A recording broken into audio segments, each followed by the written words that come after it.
Sai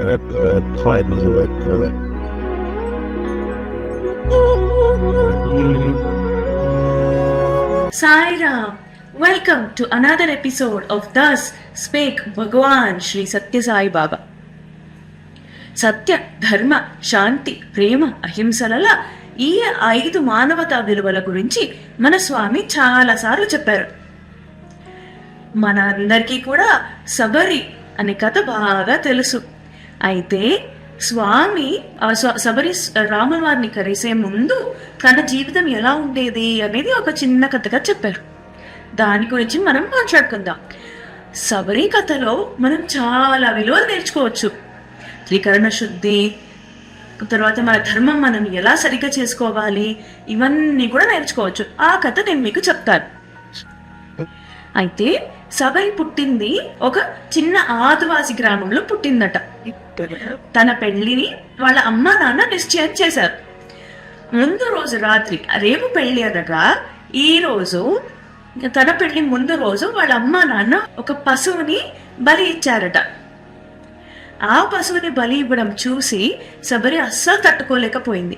ఎంత వద్దు అని విన్నా కూడా వాళ్ళ అమ్మ నాన్న వినలేదు. అది మన కట్టుబాటు, మనం చేయవలసిందే అని చెప్పి ఆ పశువుని బలి ఇచ్చారట. అది చూసి శబరి చాలా బాధపడింది. అయితే ఇంత క్రూరంగా మొదలైన నా పెళ్లి ఎలా సుఖంగా నడుస్తుంది అని చాలా బాధపడుకుంటూ అక్కడి నుంచి, ఆ గ్రామం నుంచి పారిపోయింది. ఎక్కడికి వెళ్ళింది? చుట్టుపక్కల ఉన్న ఒక అడవిలోకి వెళ్ళి దాక్కునేసింది. ఈ పెళ్లి కొడుకు వారు, పెళ్లి కూతురు వాళ్ళు శబరి గురించి వెతుక్కుంటూ అడవిలోకి వచ్చారు. ఇలా మాట్లాడుకున్నారట, ఈ చుట్టుపక్కల ఎక్కడా కనిపించట్లేదు, ఇక్కడ ఒక ఆశ్రమం ఉంది కదా, అక్కడికైతే వెళ్ళుండదు కదా అని అనుకున్నారు. ఎందుకంటే ఆశ్రమంలో ఆడవాళ్ళకి ప్రవేశం లేదు. అయితే ఇది విన్న శబరి, ఎలాగైనా నేను ఆ ఆశ్రమంలోకి చేరుకోవాలి, అక్కడికి వెళితే మా వాళ్ళు నా కోసం వెతకరు అనుకుంటది. తను ఆశ్రమంలోకి వెళ్ళగా ఆ ముని తనల్ని చూడంగానే అర్థం చేసుకుంటారు, తనకి ఆశ్రమం ఇవ్వచ్చు అని. అక్కడ ఆశ్రమం ఇచ్చాక తను ఒక ఆడది అని, ఈ మునులకి చాలా వేరని అలా ఏమీ అనుకోకుండా దేవుడికి వీళ్ళు ఎలాగైతే ఐక్యం అవుతారో తను కూడా దేవుడికి అలాగే రోజు పూజలు చేసుకుంటూ దేవుడిలో ఐక్యం అయిపోయి బతుకుతుంది.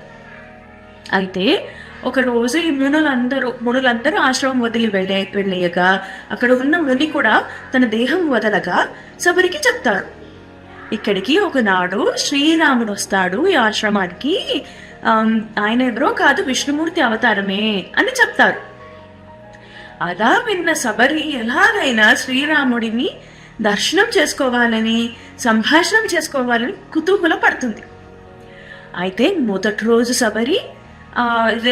రోజు లేయగా శబరి చుట్టుపక్కల ఉన్న చెట్లు, కింద నేల మీద ఉన్న దారి అన్నీ రెడీ చేస్తుంది. పైన చెట్లన్నీ కట్ చేస్తుంది. రాముల వారి జుట్టు ఎక్కువ ఉంటుంది కదా, మరి జుట్టులో ఎక్కుంటుందని అన్ని లైన్గా కట్ చేస్తుంది. దారి అంతా రెడీ చేస్తుంది. మళ్ళీ మరుసటి రోజు ఒక డౌట్ వస్తుంది, తను ఈ దారిలో అయితే వస్తారు, తినడానికి ఏమీ లేవు కదా అని. ఆ రోజు దారి అంతా రెడీ చేసేసి మళ్ళీ పండ్లు ఏది తెస్తుంది అడవిలో నుంచి. 3వ రోజు ఇవి 2 పనులు చేయగా ఇంకో పని ఆలోచన వస్తుంది, ఎక్కడ కూర్చుంటారు రాముల వారు అని. అయితే రోజు అక్కడ ఉన్న రాళ్ళన్నీ తుడిచి క్లీన్ చేస్తుంది. అలా తుడిచి రాళ్ళు కూడా అరిగిపోతాయి. ఇవే పనులు రోజు రిపీట్ చేస్తుంది. ఒక్కొక్క రోజు కొత్త పనులు యాడ్ చేసుకుంటూ పోతుండగా తన మనసు రోజు రాముల వారి గురించి తప్పించి తను రాముల వారిలాగా మనసులాగా మారిపోతుంది తన మనసు. అయితే తన ఆలోచన ఎప్పుడు రాముల వారి మీద ఉండడం, తన నోటి నుంచి మాట కూడా రామ రామ రామ అనే రావడం, ఇవన్నీ కూడా తను మెల్లగా రాముల వారిలాగా మారిపోతూ ఉంటుంది. నిజంగా స్వామి వారు వచ్చేదానికి మన స్వామి చెప్పారు, రాముల వారు రావడానికి దాదాపు 30 ఏళ్ళ పైగానే అవుతుంది. ఈ 30 ఏళ్ళు శబరి తప్పించి తన ఆశ్రమం అంతా తయారు చేసుకుంటుంది. నిజంగా రాముల వారు రావడానికి వచ్చే రోజు మాత్రం శబరి ప్రతి ఒక్కటి ఏర్పాటు చేసి పెట్టింది, రాముడికి, సీతకి మరియు లక్ష్మణుడికి కూడా. ఎంత ధ్యానం చేసుకుంటూ ఏ పనైనా చేస్తే అది ధర్మం అవ్వకుండా ఇంకేమవుతుంది, తన ధర్మం తను ఇన్ని ఏళ్ళు చేసుకుంటూ వచ్చింది కనుకే లాస్ట్కి రాముల వారు కలిసి తనకి మోక్షం ప్రసాదించారు. తన ధర్మం తను ఇది నా పని కాదు కదా, మరి నేను ఎందుకు చెయ్యాలి, ఇన్ని ఏళ్ళు తప్పించాను కదా, 30 ఏళ్ళు తప్పించాను, ఇంకొన్ని రోజులు తప్పిస్తే అయిపోతుందనగా ఇంకా 4 రోజులు నేను ఎందుకు చెయ్యాలి, ఇంక రాముల వారు వస్తారో రారో అనుకుని ఉంటే రాముల వారి దర్శనం అయ్యేదో కాదో, మరి తను గ్యారంటీగా రాముడు వస్తాడు అని అనుకుంది కనుక రాముడు వచ్చారు, తనకి మోక్షం ప్రసాదించారు. రాముల వారు వచ్చేసరికి తన మనసులో తన మారిపోయిన రాముడు, నేనే రాముడిని అనుకొని చేసుకున్న పనులన్నీ కూడా నిజంగా రాముల వారు వచ్చేసరికి అన్ని రాముల వారికి అర్పించగలిగింది.